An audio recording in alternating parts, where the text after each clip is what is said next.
Today we're checking out Voldemort's version 7 image running on a 4x3 CRT monitor. Stick around, I'll tell you how I set this up.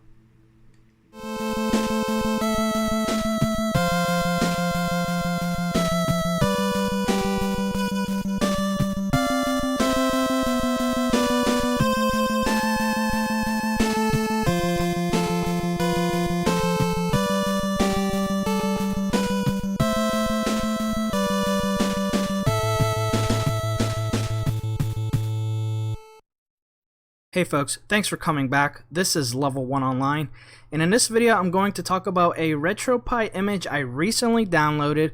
I'm going to codename this build Voldemort version 7. I am not the original image maker, and the source that I downloaded it from, I'm not going to name that either. They have asked me to not mention their names in any of my videos, so that's totally fine. There is a website out there that is totally okay with me, Level 1 Online, mentioning their names in my videos. Their names are Arcade Punks. So what I recommend doing is browsing their website for their most recent postings. You should be able to put 2 and 2 together and figure out which 128GB image I'm talking about. It's one of the only ones that is currently on version 7. And also what I'd like to do is provide a torrent to this image. But with the changes and recommendations that I've made, I've always wanted to use a Raspberry Pi image on my VGA monitor, and I know there is a high demand for a 4x3 aspect ratio image for bar tops. Now I've tried to explain it various times in a lot of my streams, my how-to streams. For some odd reason, doing the simple change of going into your config.txt might be too bothersome for some people, so that's fine. So if I've already done the work for you. What I'd also like to do is demonstrate as well how easy it is. I'm going to do my best to save the how-to stuff towards the end of the video, but what I'd like to do first is give you guys a brief overview tour of what I've done and some of the changes I've made. So first thing you can see right now, it's kicked into screensaver mode. I've swapped out all of the screensavers with pictures that are 4x3 aspect ratio, because if I was to keep it as is, it would look a little wonky. The other thing I want to mention is the hardware setup. I am using a HDMI male to VGA female video converter cable. Here is a picture of one right now. Let me zoom in just a little bit to give you guys an idea of how it looks like. Now depending on which one you order, it might come with an extra audio cable. What I've actually done is I've enabled the 3.5mm jack on your Raspberry Pi, so that way you can easily hook it up to your external speakers in your arcade cabinet. I did set the volume to about 75%, so it shouldn't blow out your eardrums on first boot. So when going through some of these systems one by one, I had to make sure that bezels were disabled, and I also had to make sure that these systems were displaying in the proper aspect ratio. What I'm going to do is jump over to SNES, and I'm going to start up a game. So with SNES, in some cases, games were designed, well, certain of them in-house Nintendo were designed to show at an 8:7 aspect ratio.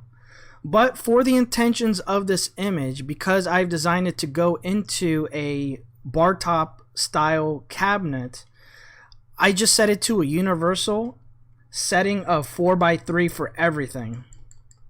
So just a heads up on that. If, for example, you want to run Super Mario World or Metroid or Zelda at the 8x7, it's pretty easy. You just go right here and you scroll through the options, you find 8x7, and then at that point you go back a page, and by the way, to reach this menu, it is select an X. This is the Retroarch Menu, and then you simply go into quick menu, configuration override, and you can either hit save core override for the entire system or save game override for that particular game. Now some systems, for example, if we go to Game Boy Advance, this is another tricky system.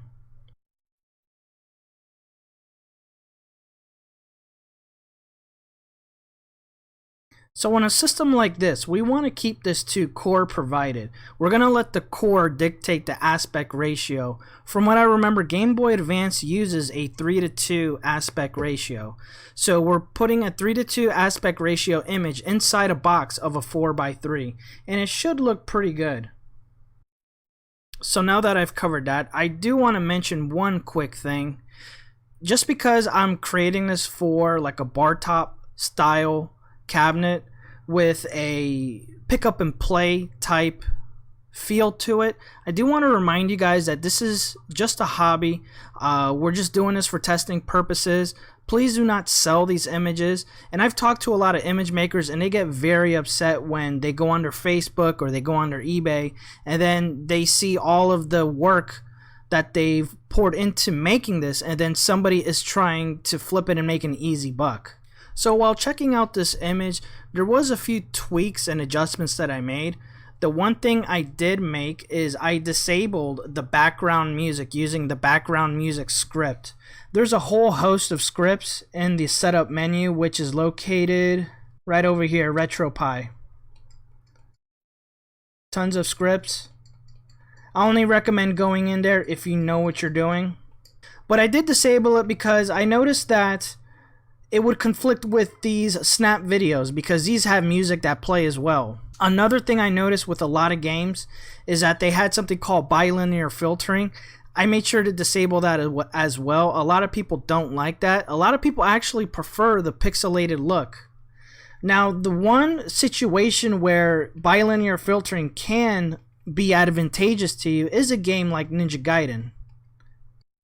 So in this game, you immediately notice in the first level, if you see the fence right above them in the buildings, they call it what's known as a shimmering effect. And enabling bilinear filtering, you go back, you go into settings, you go into video, bilinear filtering, you turn that off. You turn it on, and that'll help reduce those artifacts in the background. But what will happen is it will almost look like somebody rubbed Vaseline on the screen, and I'm not a fan of that. I prefer my pixels raw. The other thing I do want to point out is the Retroarch menu. I reverted it back to RGUI.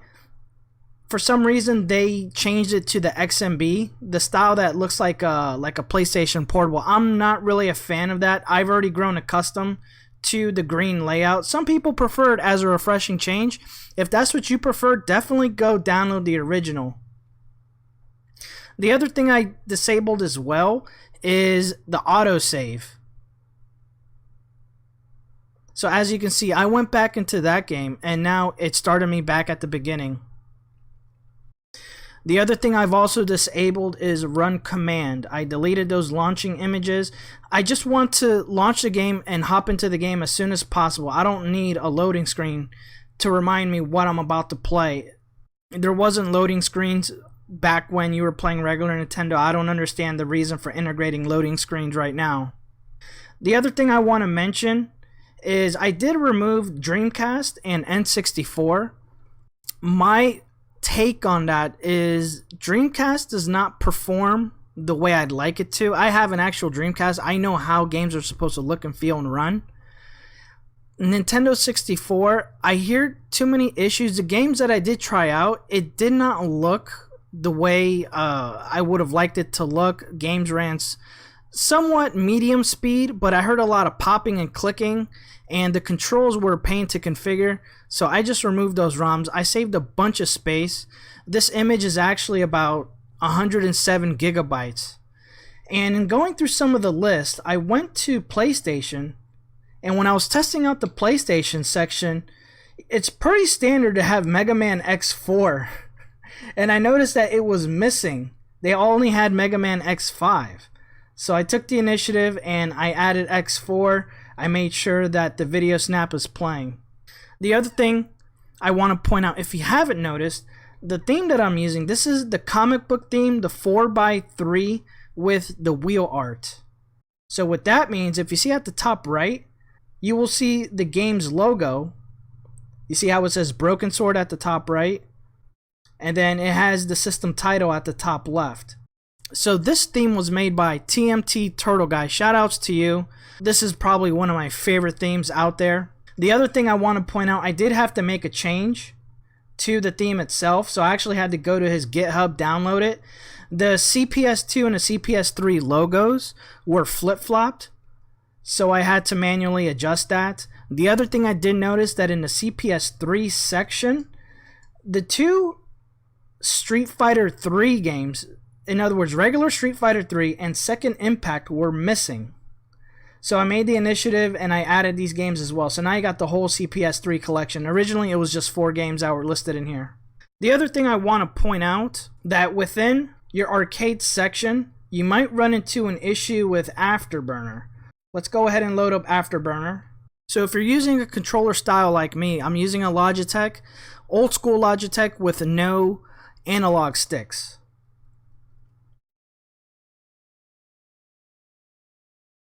And what will happen is this game requires analog sticks.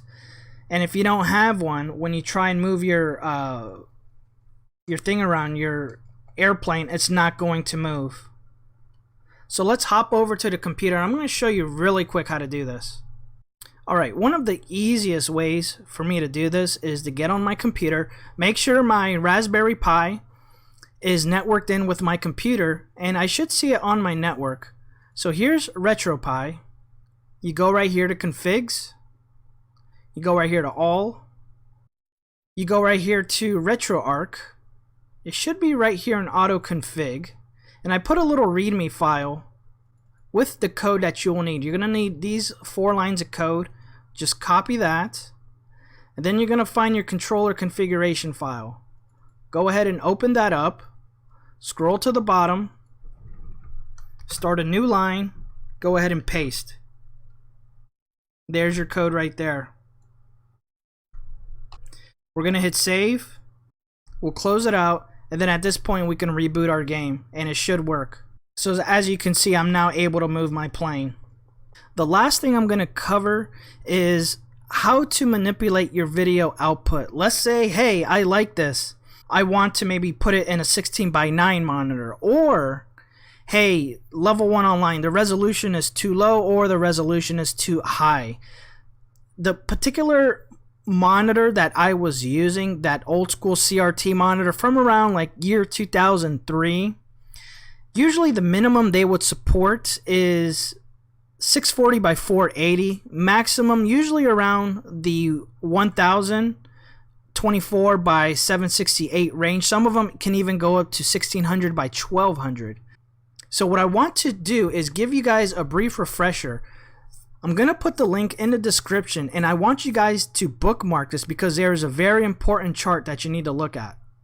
So on the official Raspberry Pi homepage, there is a video options in config.txt. And there is a chart down here at the very bottom. HDMI, under HDMI group 2, and here's all your VGA style resolutions. You got your 640 by 480, your 1024 by 768, and it goes all the way up until 920 by 1200 with various options in between. So it's simply a matter of going on the chart, figure out what number is yours. So right now I had it set to number 9 to 800 by 600. I think this is a pretty good medium for the majority of people out there. Most monitors I've come across always support 800 by 600. My preference on my monitor would probably be this one right here, actually, number 16, 1024 by 768. This is what I played growing up on the Super Nintendo emulator. If you're a purist at heart, I would probably recommend a 640 by 480. So there's various ways this can be done. You can actually, before even loading up your Raspberry Pi image, once you burn it to your card, you should be able to go into your computer and open the config.txt and launch that file. But if you've already launched it and you want to change it while it's already in there, all you got to do is hook up a keyboard. And while you got the keyboard hooked up, you hit F4. So now on this page, what we're going to do is we're going to type in sudo nano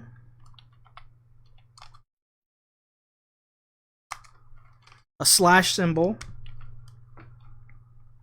boot slash config.txt.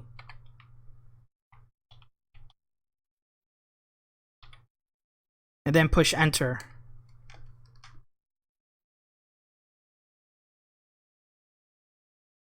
So if you scroll down, you just hit the down arrow, you're going to find about midsection, it's going to say uncomment to force a specific HDMI mode. It's going to say HDMI group and HDMI mode. What you want to make sure is you take out those pound symbols. That basically activates the code. So I'm going to take those out and take those out. So let's say I want to change it to mode. You want to make sure you change HDMI group 1 to group 2. It's going to say, usually on most default RetroPie images, it's on 1. The one that if you download mine, it's going to already have number 2. All you want to do is now change the number to, let's say, 16. So when you want to save it, you want to hit Control CTRL on your keyboard and then the letter X. It's going to say save. You hit the Y symbol for yes. And then at this point, push enter. You don't have to type anything else. And then from there, you hit sudo reboot. And then you push enter. So let's go back into this file. I did get a question from somebody about the image stretching beyond their monitor's capabilities, overscanning. First thing I'd recommend is going down here where it says disable overscan. You want to remove the pound symbol that's in there. If your image already has that disabled and you need to bring it in further, you need to go down here and where it says overscan left, overscan right, overscan top, overscan bottom. You're going to need to first of all remove these pound symbols to activate the code, and then from there it's just a matter of increasing or decreasing the number. I recommend trying out like 64. Do a save, reboot, and then at that point you're going to see how much it shrinks down. If it shrinks down too much, then what you need to do is reduce the number by a little bit. Go half, go 32. And it's just a trial and error. And just make sure that all the numbers match and you should be A-okay. So let's say you're not much of a noob. You know what you're doing. Here's another way to do it. You can just use PuTTY, log into your system. I recommend using the Easy Hacks Toolkit. Pull up the command right there. And then with your keyboard, you can make the adjustment manually. So I'm going to set it back to normal.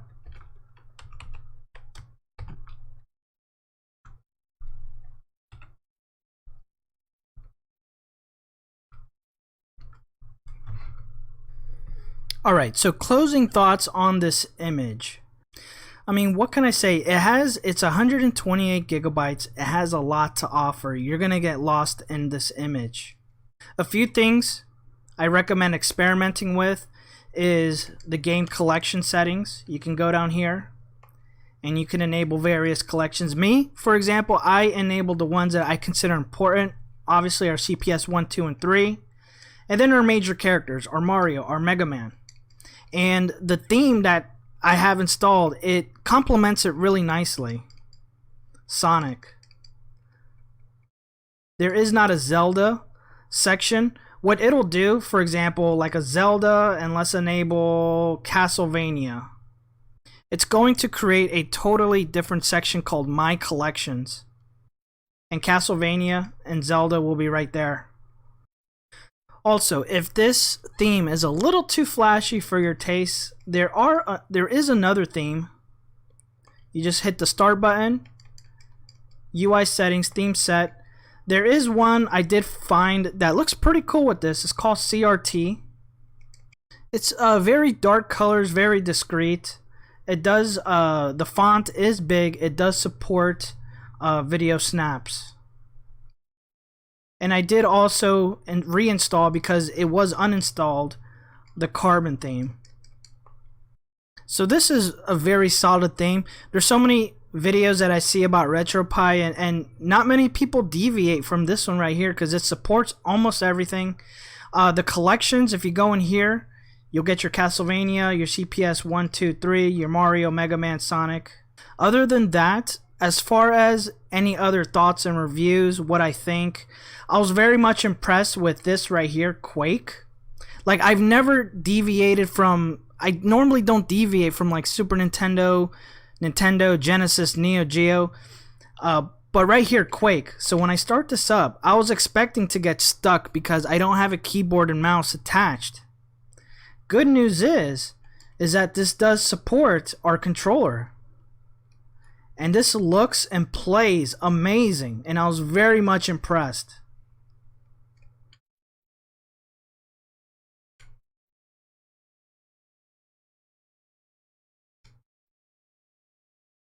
Start and select will get you out.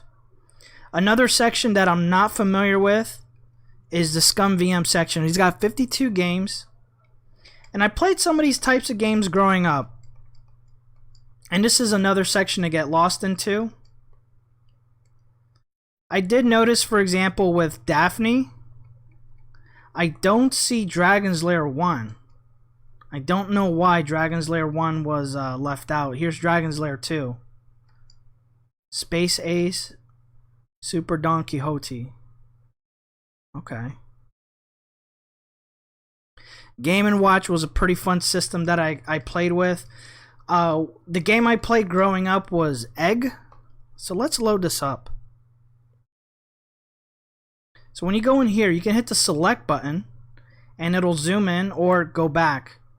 You can hit the start button and it'll tell you your layout. So the up and down, and then the Y, or I'm sorry, the X, and then the B button. So let's hit game A, which is left trigger.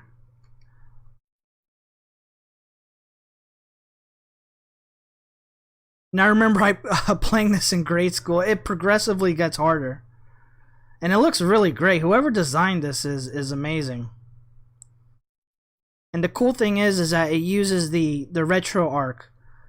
So it should configure your controls for almost universally to almost any controller you plug in. Over 1,000 Game Boy games. I wish this did have Nintendo DS, because the Raspberry Pi does play Nintendo DS games fairly well. Genesis, Neo Geo looking solid. PlayStation, 86 games. Lots of stuff to get lost in. I remember somebody asked me about Marvel vs. Capcom on one of my images. This game right here. And I remember I said, well, Marvel vs. Capcom is in a CPS2 section. And the guy, you know, he educated me. He said, hey, Marvel vs. Capcom on the PlayStation actually had some extra features that weren't available in the arcade, and it made it really fun. So that I remember that. So this is definitely on here for that purpose. Other than that, I hope you guys enjoy. I will put a link to the torrent in the description to my Dropbox link. I hope to leave this seating overnight for you guys. And the final thing is, you should be able to add more ROMs to certain sections, because I did notice that it was preloaded with lots of art. If you want to save space, you can actually go into the ROM section and delete the art for sections that you're not going to be using. Once again, I'm Level 1 Online. Check me out on Facebook, facebook.com/Level1Online. I'm on Instagram. I'm on Twitter. Check me out. You guys have a good night. Take care.